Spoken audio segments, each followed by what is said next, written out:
Bienvenue à l'Église baptiste centrale de la Rive-Sud, les relations de couple numéro 3. La semaine passée, on s'est quitté comme sur la lecture complète du Proverbe 7. On va avoir une partie, Proverbe qui parle de la femme étrangère, une femme qui cherche une victime, qu'elle peut séduire une femme qui a préparé un plan pour commettre l'adultère. Son mari est loin. C'est ça que ça dit dans le Proverbe 7. Fait que loin des yeux, loin du cœur. Exactement.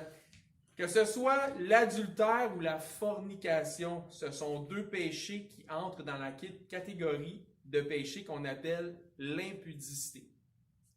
Proverbe 7, on va revoir un petit peu le Proverbe 7, on l'a lu au complet la semaine passée pour ceux qui ont pu suivre sur YouTube.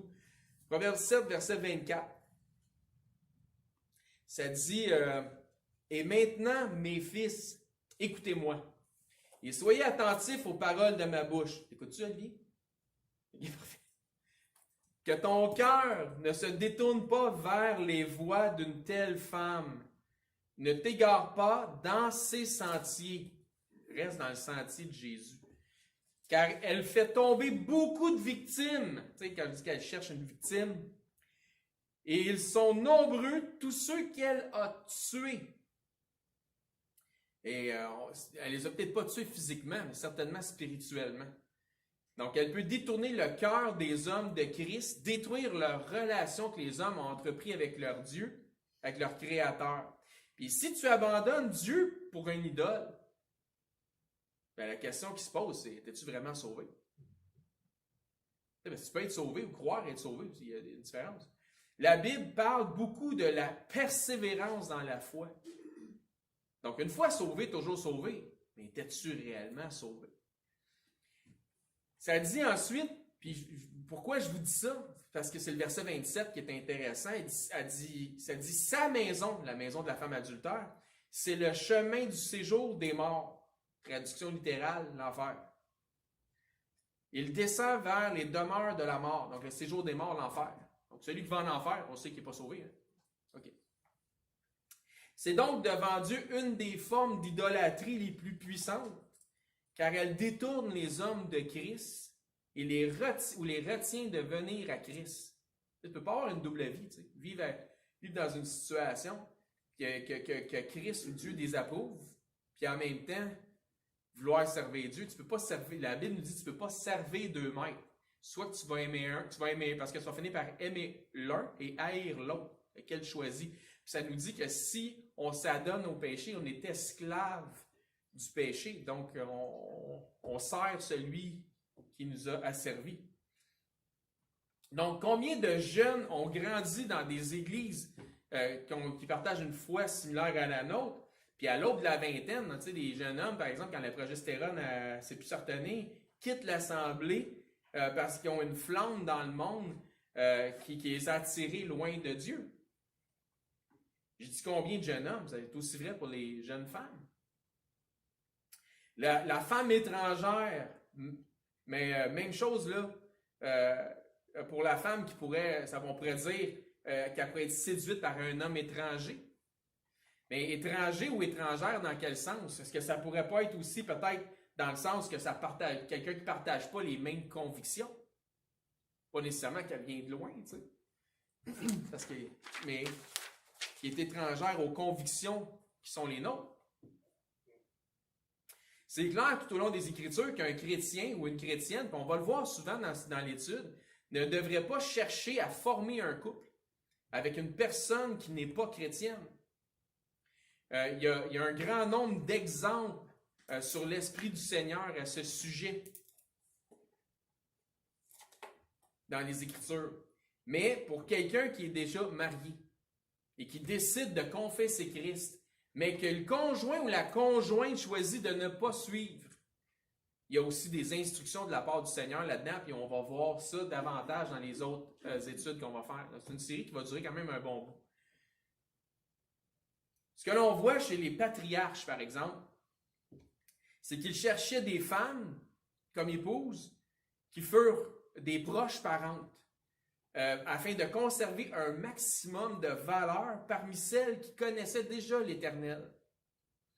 Dans Genèse 24, au verset 1, ça dit « Abraham était vieux, avancé en âge. Les deux en même temps. Vieux puis avancé en âge. Et l'Éternel avait béni Abraham en toutes choses. Abraham dit à son serviteur, le plus ancien de sa maison, l'intendant de tous ses biens, mets, je te prie, ta main sous ma cuisse. Là, il va lui faire un serment. Et je te ferai jurer par l'Éternel, le Dieu du ciel et le Dieu de la terre, de ne pas prendre pour mon fils, voyez-vous, il cherchait une épouse pour son fils, de ne pas prendre pour mon fils une femme parmi les filles des Cananéens, au milieu desquels j'habite, mais d'aller dans mon pays, donc son pays d'origine, et dans ma patrie, prendre une femme pour mon fils Isaac. Donc Abraham a eu Isaac, son fils, puis là, il voulait une femme qui partageait les mêmes valeurs que lui avait enseignées à son fils. Il n'y en avait pas dans le pays des Cananéens. Donc le serviteur d'Abraham, là, ce qu'il a fait, c'est qu'on connaît un peu l'histoire. Il est allé, puis Dieu il a béni son voyage. Puis c'est particulier parce que Dieu a béni son voyage, puis de la façon que Dieu a béni son voyage, il lui a fait rencontrer une jeune fille dans ce pays-là, puis ça a donné que dans ce pays-là, la jeune fille qu'il a rencontrée, comme par hasard, mais s'il n'y a pas de hasard, bien évidemment, c'était dirigé par le Seigneur, c'est que cette jeune fille-là était proche parente ou était dans la famille déjà d'Isaac et d'Abraham, etc. Donc on va voir ça un petit peu. Le serviteur d'Abraham, par la grâce de Dieu, a trouvé une jeune femme du nom de Rebecca, qui est devenue la femme d'Isaac.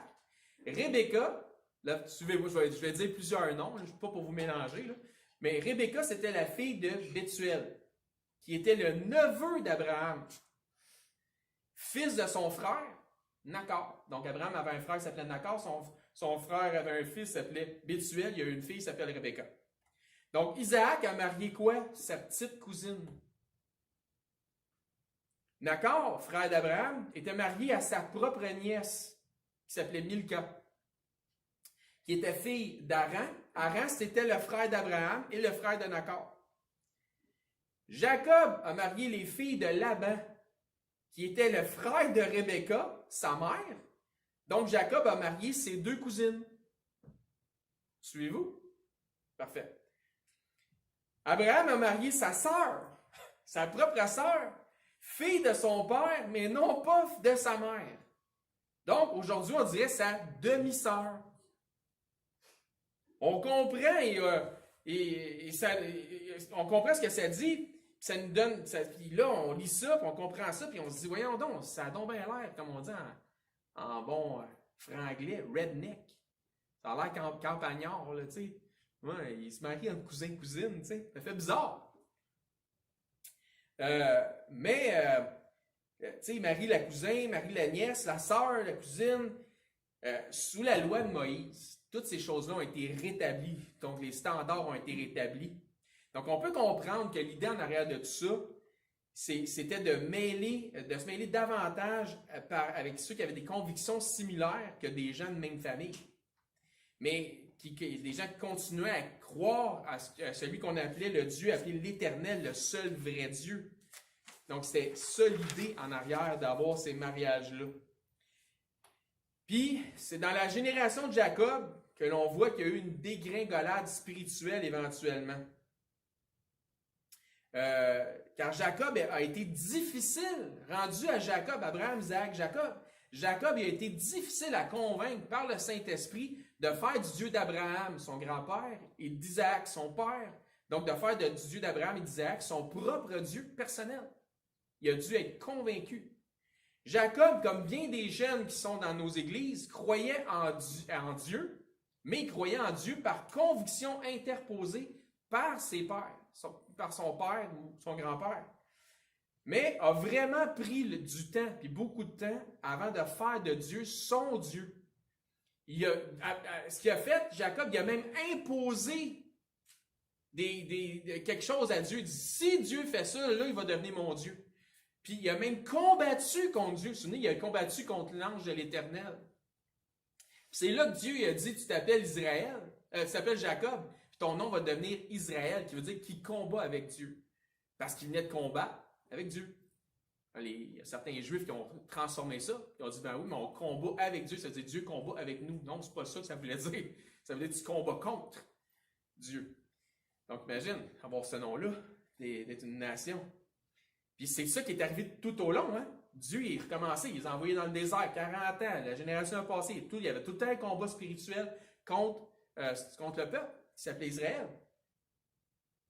Donc, pour ce qui est de Laban, qui est l'oncle de Jacob, on voit que lui, il croyait en l'Éternel, mais lui, il était déjà rendu qu'il y avait des idoles dans sa vie, donc il mélangeait le vrai Dieu avec de faux dieux. Puis on ne peut pas s'empêcher de trouver que ça ressemble au catholicisme. Sans faire de guerre, là. Tu sais, ils mélangent le vrai Dieu avec l'idolâtrie. C'est carrément ça. On va se dire les vraies choses. C'est aussi là qu'on observe un laisser-aller des bonnes mœurs. Jacob, c'est un fin finot. C'est un ratoureux, c'est un fin renard. Son nom voulait dire supplanteur. Mais le supplanteur a goûté à sa propre médecine par l'entremise de son oncle Laban. Donc, on voit de la part des deux hommes, dans l'histoire, tu sais, il y en a un qui joue un tour à l'autre, puis l'autre joue un tour à l'autre, puis le un qui se reprend comme ça. Deux attitudes ou des comportements qu'aujourd'hui, on ne pourrait pas qualifier de très, très chrétiens.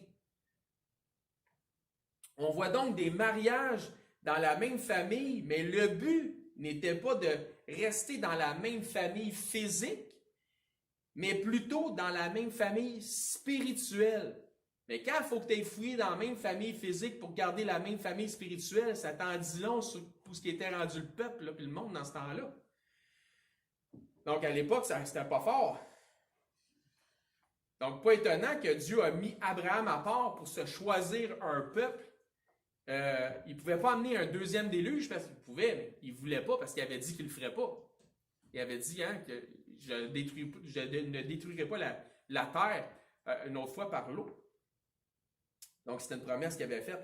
Donc, la création, c'est un début. Le déluge, c'est un recommencement. Le peuple choisi à travers Abraham l'Hébreu, c'est un autre recommencement. Après ça, ils sont allés en Égypte. Qu'est-ce qui s'est passé? 40 ans dans le désert. Un autre qui avait dit à Moïse, je vais recommencer avec toi. Moïse, il a dit non. Finalement, ils ont passé 40 ans dans le désert. Il a recommencé avec l'autre génération. Puis c'est tout le temps comme ça. Après ça, la déportation. On va recommencer à Babylone. Après ça, on va recommencer avec l'autre génération. À chaque fois, Dieu, il recommence. Jusqu'à quand? Jusqu'à ce que Christ est venu. Puis le mystère caché, l'Église. Donc, avec tous ceux qui ont cru parmi les Juifs, tout ça à travers le monde, Dieu s'est fait un seul peuple. Puis là, il a recommencé encore. Puis là, ça achève. Amen. On remarque le cycle à travers les Écritures. À chaque fois que les hommes s'éloignent de Dieu, mais qu'est-ce qui arrive? C'est que leur cœur devient rempli de méchanceté.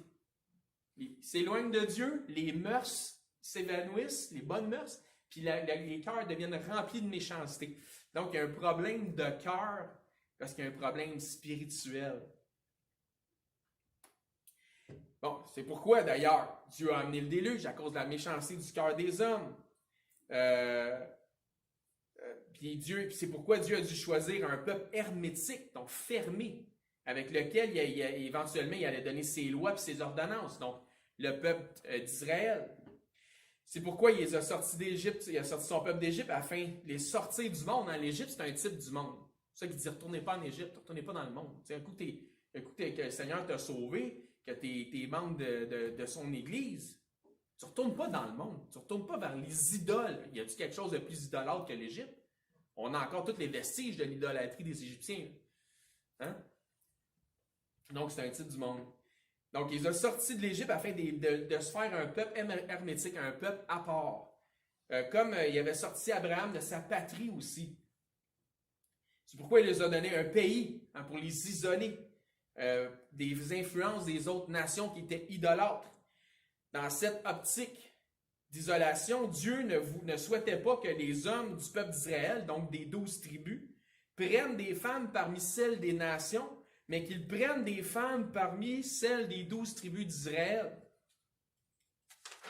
Donc ça revient un petit peu avec l'histoire de... c'était la sœur de la nièce, la cousine. Donc les raisons sont fort simples à comprendre. Pourquoi que Dieu voulait que ceux d'Israël prennent des filles parmi la nation d'Israël? C'est l'influence.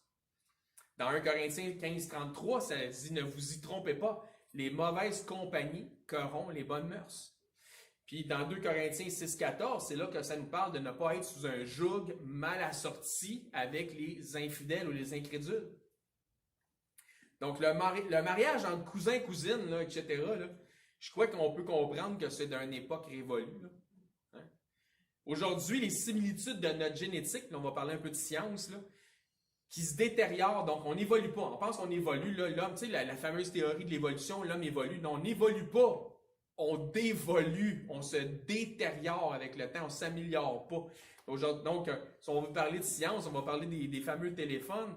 Je ne suis pas sûr que c'est une bonne affaire que de traîner un téléphone à la journée longue. Ça commence à m'écœurer d'avoir une laisse électronique. Hein? Aujourd'hui, si c'était juste rester un téléphone, c'est pas pire. C'est une caméra, c'est ton compte de banque, c'est tes courriels, c'est un GPS. Ah, mais c'est pratique si tu tombes en panne. Tu sais, si tu tombes en panne sur l'autoroute. Dans le temps qu'on tombait en panne sur l'autoroute et qu'il n'y avait pas de téléphone, il y avait quelqu'un qui arrêtait pour t'aider. À cette heure, personne n'arrête pour t'aider parce qu'il pense que tu as un téléphone cellulaire. En France, il y avait des bornes téléphoniques. Oui! On avait ça. Oui, il y avait ça, puis il était de temps, il ne marchait jamais, mais en tout cas. Oui, mais c'est ça. Puis moi, je me souviens, à un moment donné, en revenant, il y a à peu près peut-être une dizaine d'années, en revenant de Québec, peut-être un peu plus, sur la 20, je vois de l'autre côté de la 20 une madame avec son auto qui est en fumée. Puis elle fait des signes, puis personne n'arrête. Puis voilà, charité chrétienne, je dis, je vais faire le tour, je vais prendre la prochaine sortie qui était vraiment loin. Puis quand je vais arriver, il va sûrement avoir quelqu'un qui va l'avoir déjà aidé. Mais je ne prendrai pas de chance, pauvre dame. T'sais. Puis je m'imaginais si c'était ma mère. Fait que ce que je fais, c'est que je fais le tour, j'arrive, il n'y a personne qui l'a aidé encore, puis elle est comme désespérée, elle a fait plus de signes, là, elle ne sait plus quoi faire. Il n'y a personne qui arrête.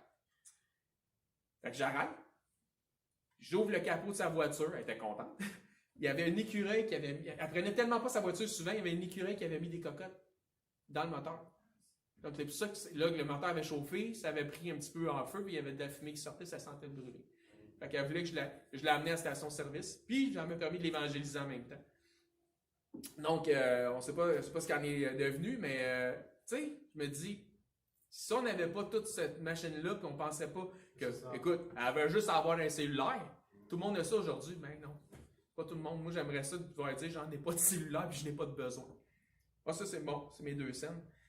On continue notre histoire. Donc, aujourd'hui, les similitudes de notre génétique qui s'est détériorée au fil du temps fait en sorte que les enfants risqueraient d'hériter des défauts génétiques similaires qui sont dans les deux partenaires. Autrement dit, vu que tu es du même, tu as une trop grande similitude génétique, tu as des défauts dans ta génétique parce qu'on se détériore, hein, on n'évolue pas, on dévolue. Donc, tu as des défauts génétiques. L'autre aussi, il a le même défaut génétique. Les deux mêmes défauts génétiques se rencontrent, donc l'enfant a 2 fois plus de chances d'hériter des défauts génétiques. Bon, ceci étant compris. À l'époque, même après le déluge, les générations du temps des patriarches étaient beaucoup plus pur sang. Donc, moins de défauts génétiques. Donc, plus pur sang que nous sommes aujourd'hui. Donc, il y avait moins de défaillances au niveau génétique. Abraham a marié sa sœur. Oui, mais Adam a marié sa côte. Donc, qu'est-ce qu'il y en est de nous aujourd'hui? Qu'en est-il de nous aujourd'hui, chrétiens?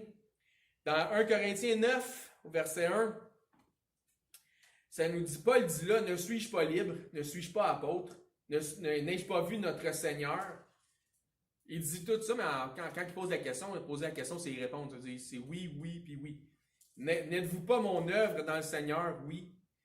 Si pour d'autres, je ne suis pas apôtre, je le suis au moins pour vous, car vous êtes le sceau de mon apostolat dans le Seigneur. C'est là ma défense contre ceux qui m'accusent. N'avons-nous pas le droit de manger et de boire? Oui.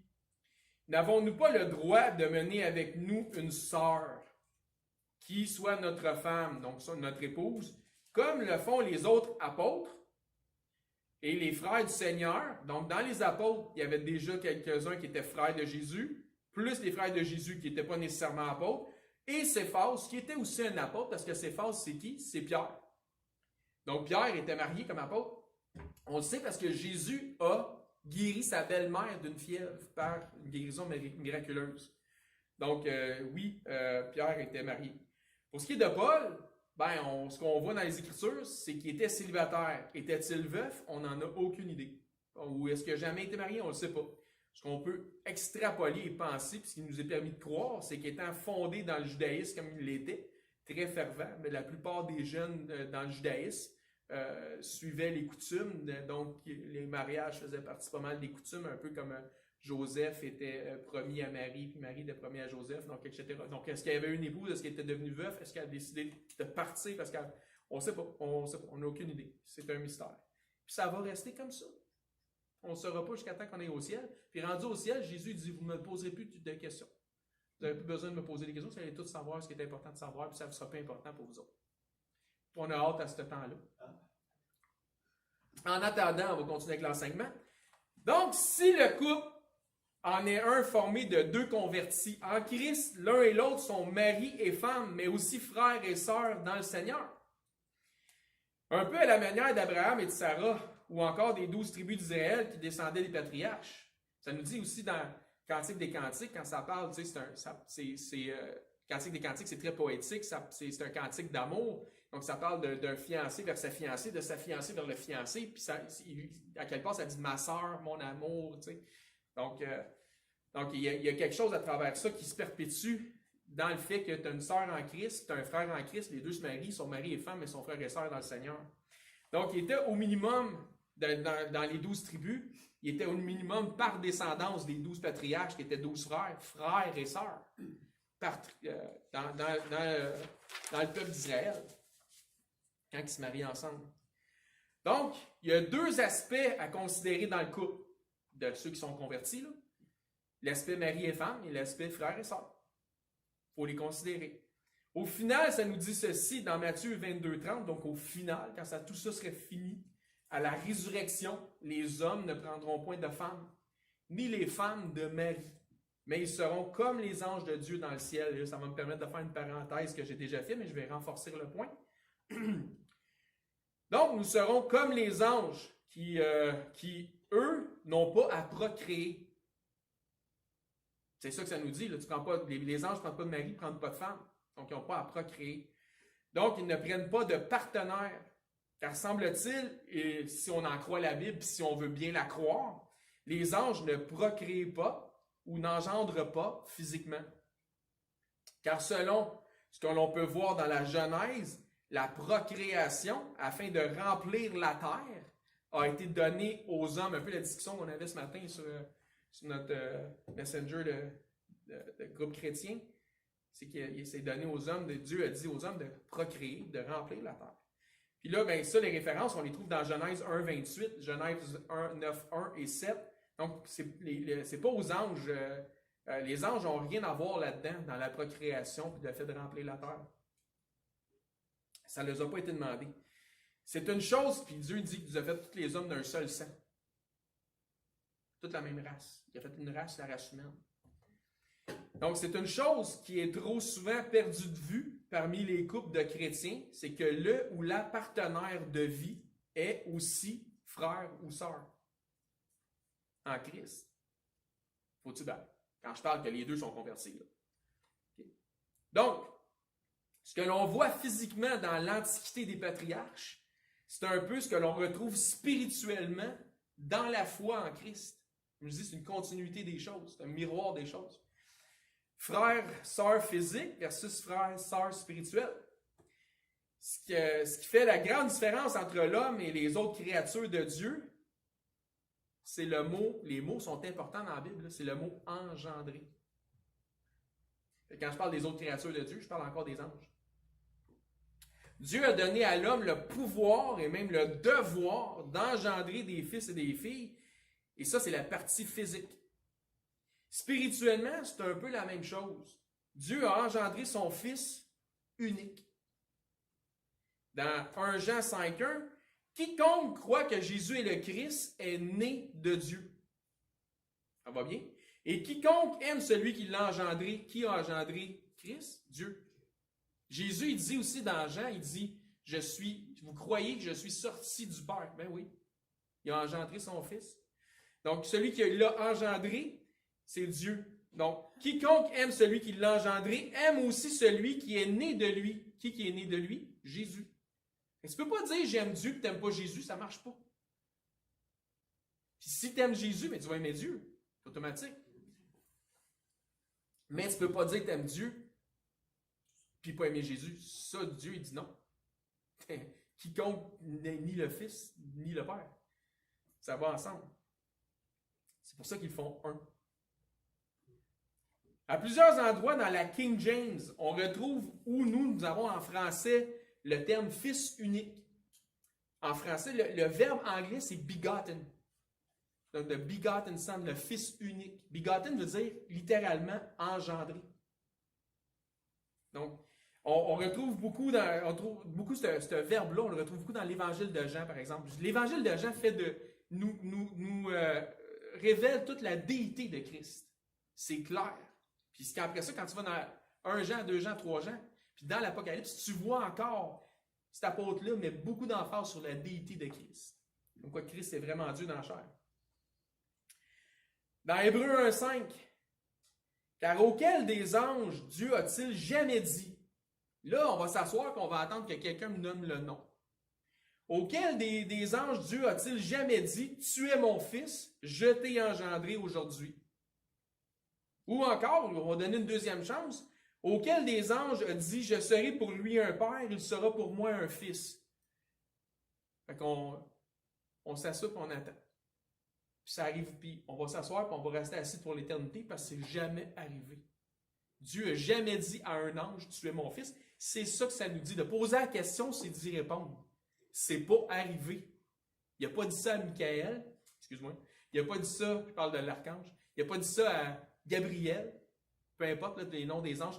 Il n'a jamais dit à aucun ange, tu es mon fils, je t'ai engendré. Puis il n'a jamais dit à aucun ange, je serai pour lui un père, il sera pour moi un fils. Non, mais je suis son Dieu, je suis son créateur. Mais il n'est pas mon fils. Dieu, c'est différent. Pour Dieu, des fils, il les a élus. On va voir ça. Beaucoup d'appelés, peu d'élus. Je ne parle pas de la fameuse élection comme les calvinistes l'enseignent. Je parle par la foi, etc. Il nous a donné le moyen de la foi pour être sauvé. On va être clair.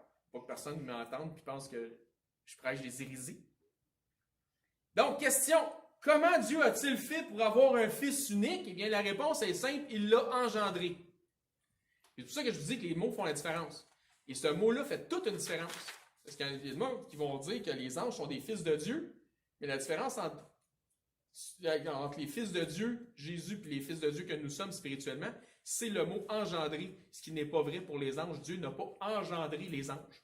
Fin, point à la ligne, c'est ce qui fait qu'ils ne sont pas des fils de Dieu. Puis on va voir ça dans l'étude.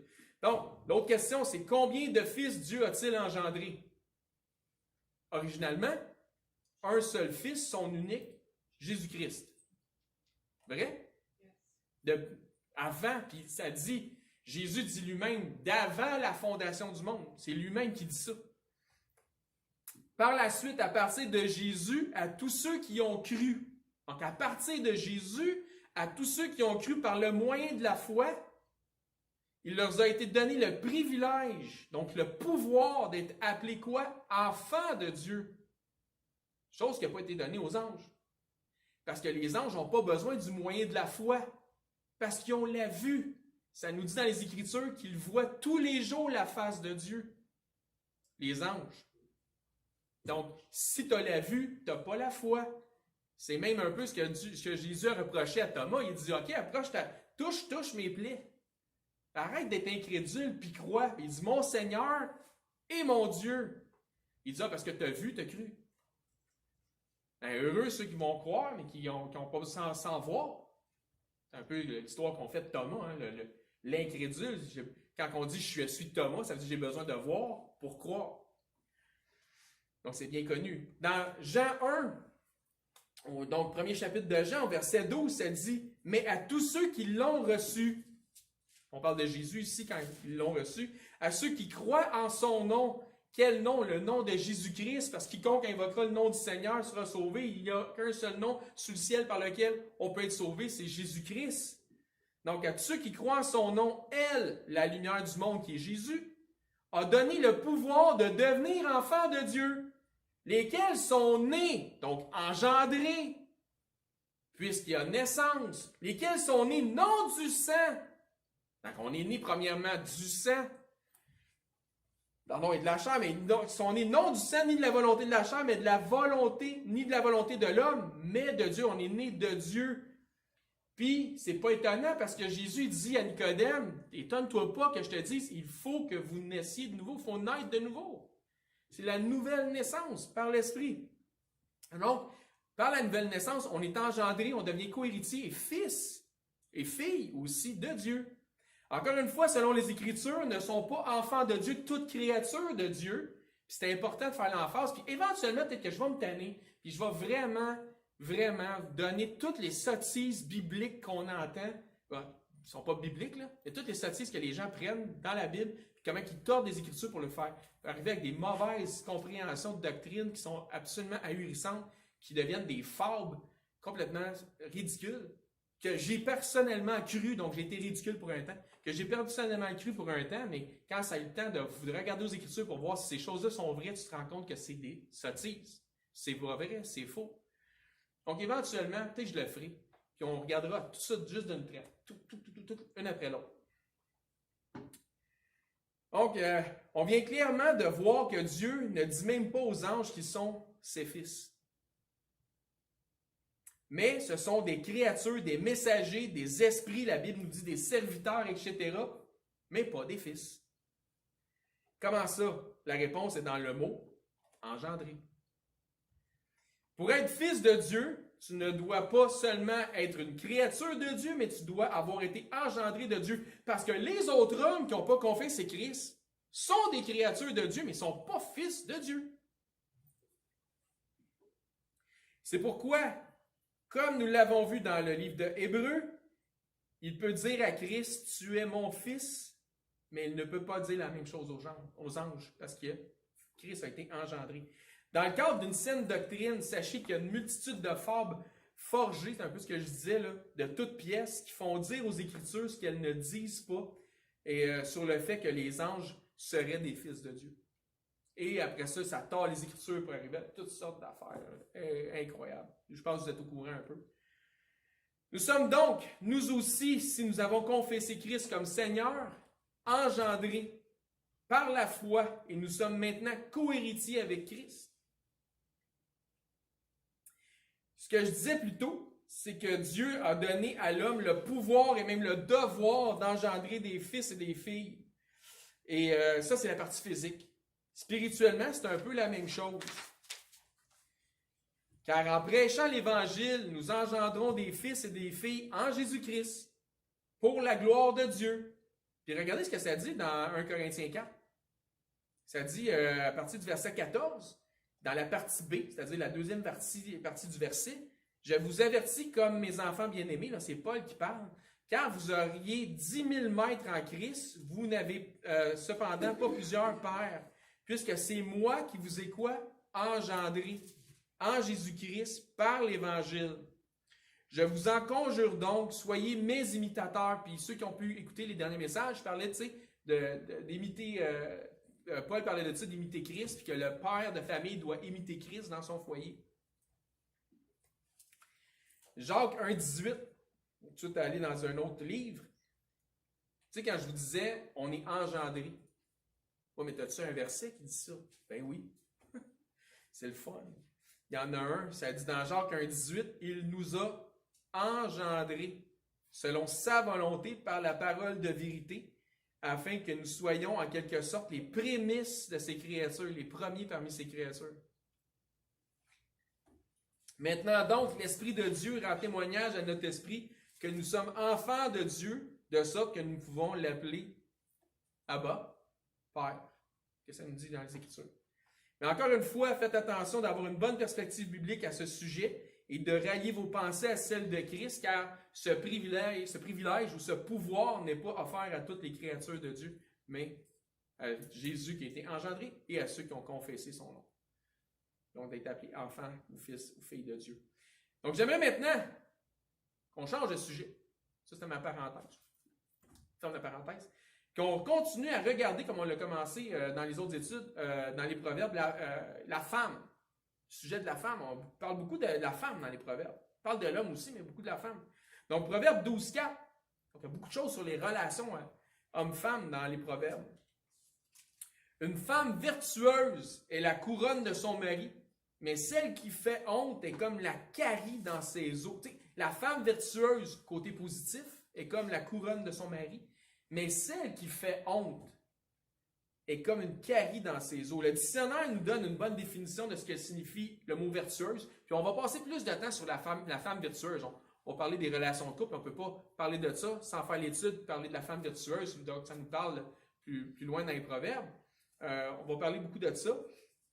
Je pense que ça va être à la 7e ou la 6e étude, quelque chose comme ça. Donc, définition de vertueuse qui manifeste de la vertu, des qualités morales, conduite vertueuse, chaste, pudique ou fidèle. Donc, la femme infidèle est toute sauf vertueuse. Qui est inspirée par de nobles sentiments. Entre autres, le contraire d'une séductrice. Parce qu'imagine, là, tu es un homme, tu es marié à une femme, là, et à chaque fois que tu es avec elle, puis il y a d'autres hommes en entour, là, elle est là, puis elle essaie de se séduire, elle flotte avec les autres hommes. C'est assez honteux. Hein? Pas mal. Il y a une race de femmes qui, mariées, utilisent encore les atouts des charmes physiques, mais ça va faire son temps, ça, à un moment donné, c'est plus là, ça.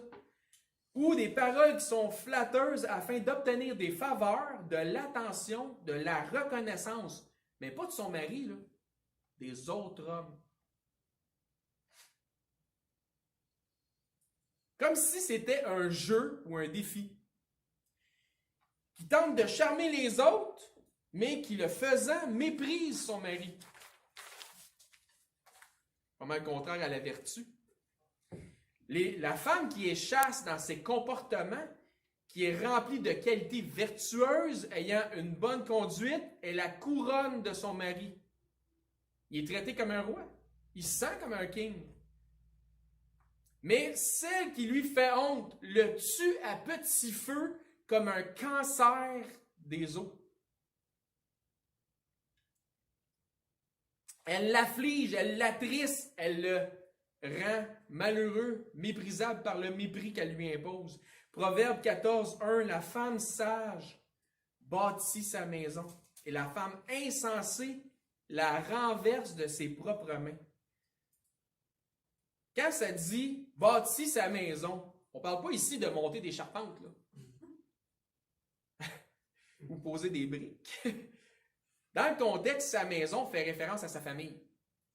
C'est le même terme qui est utilisé quand Dieu dit à Noé, dans Genèse 7.1, entre dans l'arche, toi et toute ta maison.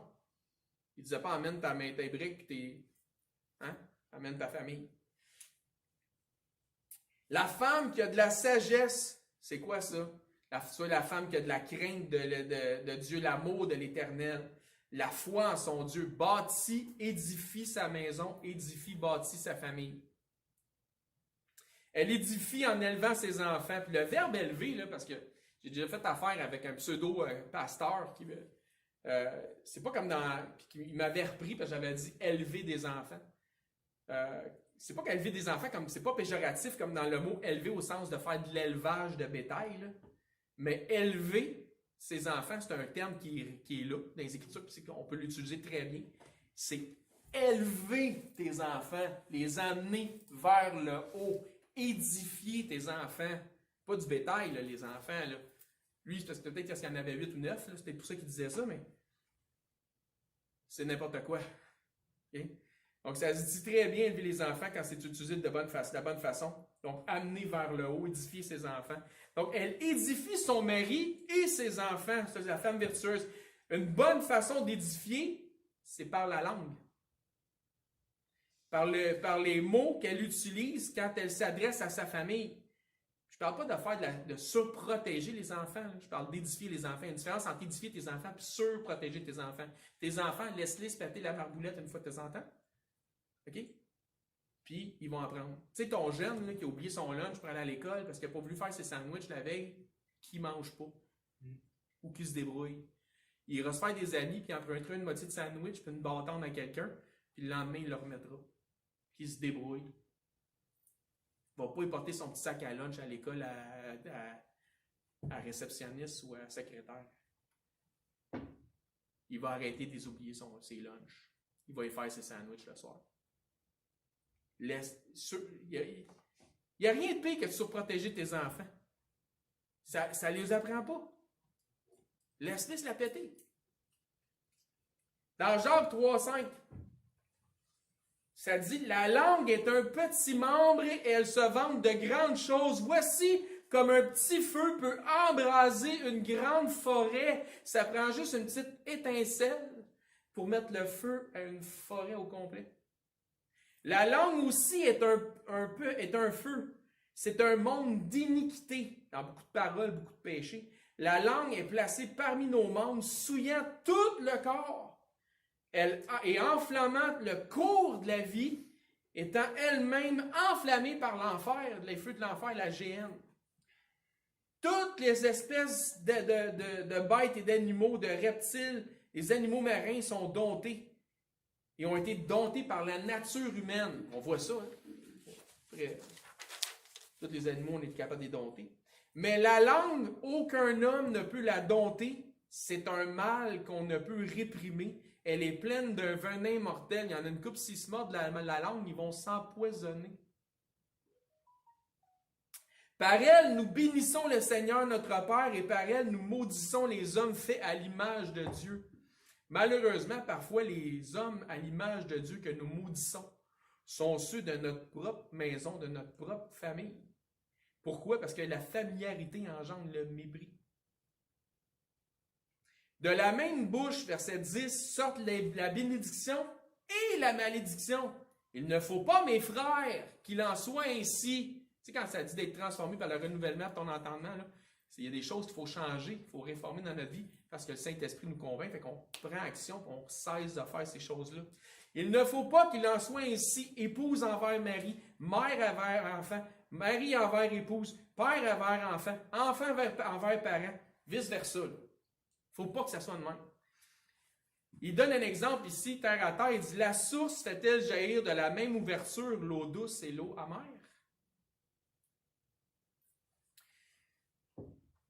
Dans les Proverbes 18 au verset 21, juste avant le verset 22, ça nous dit en verset 22, « Celui qui trouve une femme trouve le bonheur, c'est une grâce qu'il obtient de l'Éternel. » Ça va directement avec le message. Mais juste avant le verset 21, ça nous dit, dans la première partie du verset, « La mort et la vie sont au pouvoir de la langue. » Maman, papa, épouse, époux, vous pouvez détruire, tuer par le pouvoir de votre langue ou donner la vie en édifiant. Quelque chose d'important à comprendre. Proverbe 14, 1, on l'a lu tantôt, la femme sage bâtit sa maison et la femme insensée la renverse de ses propres mains. Ça veut dire quoi par ses propres mains? Ça veut dire qu'elle arrache toutes les planches? Non, non. Elle renverse tous les meubles dans la maison puis tout à terre? Non. Ça veut dire par elle-même, par sa faute. Donc, elle est responsable d'avoir renversé sa maison par son attitude. Ça peut être... donc, comment la femme insensée peut-elle détruire sa maison? Ça peut être par sa fainéantise. Mais ça peut être aussi par les paroles qu'elle utilise. Donc, puis encore une fois, sa maison, c'est sa famille. T'es rien qu'un ci, t'es rien qu'un ça, espèce de ci, espèce de ça. Hein? Pas long, hein? Proverbe 18, 21, la mort et la vie sont au pouvoir de la langue. Beaucoup de manipulation par le... Une maison se bâtit sur des « je t'aime », sur de la confiance, avec de l'amour, en parole et en action. Amen. Avec des encouragements et non le contraire. On apprend des belles choses dans la Bible, hein? Il y a une expression en anglais qui dit « Sticks and stones may break my bones, but words will never hurt me. » Ce que ça se traduit en disant « Les bâtons et les pierres peuvent briser mes os, mais les mots ne me blesseront jamais. » Puis c'est peut-être vrai dans le monde des affaires parce que tu fais une carapace, puis peu importe ce que l'autre te dit, en autant qu'il t'envoie son chèque, tu es bien content. Mais c'est absolument Visa ou Mastercard. Tu peux dire n'importe quoi. Dans le monde des affaires, peut-être. Mais c'est absolument faux dans le climat familial. N'oubliez jamais que les paroles sont puissantes. Puis je vais revenir avec ce que j'ai déjà dit, mais je veux mettre l'emphase. Le mot univers est composé de deux mots, uni et vers. Uni pour un, vers pour verbe, pour un vers, comme quand on fait un poème. Donc, un mot. Dieu dit, et la terre fut. Puis Dieu a tout créé par sa parole, et nous sommes à son image. Donc, la portée de nos paroles, elle peut être très puissante. Elle peut détruire, ou bâtir, édifier. Elle peut te donner la vie ou la mort. C'est au pouvoir de la langue. Il faut juste croire ce qui est écrit. Dans Jean 1, verset 1, ça dit « Au commencement était la parole, et la parole était avec Dieu, et la parole était Dieu. Elle était au commencement avec Dieu. Toutes choses ont été faites par elle, et rien de ce qui n'a été fait sans elle, la parole. » Donc Dieu a tout créé, toutes choses par sa parole, et le diable, lui aussi, a fait quelque chose. Il a tué par des paroles de mensonge. Jésus a dit, vous êtes de votre père, le diable, il a été meurtrier depuis le commencement. Puis qu'est-ce qu'il a fait au commencement? Il a dit à Ève, ben non, c'est pas ça que Dieu dit. Il a tué spirituellement par sa parole, par ses paroles. Il a détruit, il a séduit, il a manipulé. Il y a beaucoup de ça, hein? Proverbe 14.1, la femme sage bâtit sa maison et la femme insensée la renverse de ses propres mains. Elle peut être responsable du climat dans son foyer. Proverbe 18.21, la mort et la vie sont au pouvoir de la langue. Jacques 3.5, on va faire du sauce verset. Deuxième partie B du verset 5. Voici comme un petit feu peut embraser une grande forêt. Partie A du verset 6. La langue aussi est un feu, c'est un monde d'iniquité. Verset 9. Par elle, nous bénissons le Seigneur notre Père et par elle, nous maudissons les hommes faits à l'image de Dieu. De la même bouche sortent la bénédiction et la malédiction. Il ne faut pas, mes frères, qu'il en soit ici. Ainsi, il faut juste qu'il sorte la bénédiction. On va reparler un peu de ça aussi. On va parler de l'histoire de la langue dans l'étude, justement. Comment ça peut faire une différence dans un foyer d'utiliser les bons mots et de faire attention à ce qu'on dit. En conclusion, ceux qui ne sont pas encore mariés, donc peut-être des gens qui nous écoutent sur les médias sociaux, devraient trouver partie dans la famille de Dieu. Pour ceux qui sont déjà mariés, il est préférable que ce soit aussi un frère ou une sœur en Christ qui est avec vous. Sinon, mais il y a des instructions pour ça, puis on va voir ça plus tard. Mais pour ce qui est pour ce qui est de vous, pour ceux qui nous écoutent, par exemple, la question c'est, avez-vous été engendrés par Dieu? Êtes-vous de ceux qui peuvent dire qu'ils sont co-héritiers avec Christ? Avez-vous fait de Dieu votre Père? De sorte que vous pouvez vous adresser à lui en disant « Père, Abba, Père ». Tu sais, peut-être que les gens nous regardent aujourd'hui puis ils se disent, puis ils viennent à la conclusion de dire « Ben, non, je pense que mon couple a besoin vraiment de la sagesse des Écritures. Il y a quelque chose de défaillant dans mon couple, puis c'est peut-être Dieu la réponse. » Si, moi je dirais aux gens qui nous écoutent aujourd'hui, s'ils veulent en savoir davantage sur Dieu, sur Christ, sur l'Évangile, sur le salut, le ciel, la vie éternelle, ben communiquez avec nous. Puis vous allez voir, les indications vont être dans la signature au final, ou dans le bas de la page. Puis on va vous guider sur le sentier de la justice vers Jésus-Christ. Puis Jésus va savoir illuminer les cœurs, puis mettre la lumière sur les besoins, puis enseigner. Donc sur ça, on va terminer le culte en prière. On va remercier le Seigneur de pouvoir avoir une réunion aujourd'hui. C'est vraiment génial de pouvoir commencer ça. Donc prions. Merci Seigneur de nous réunir ici ce matin.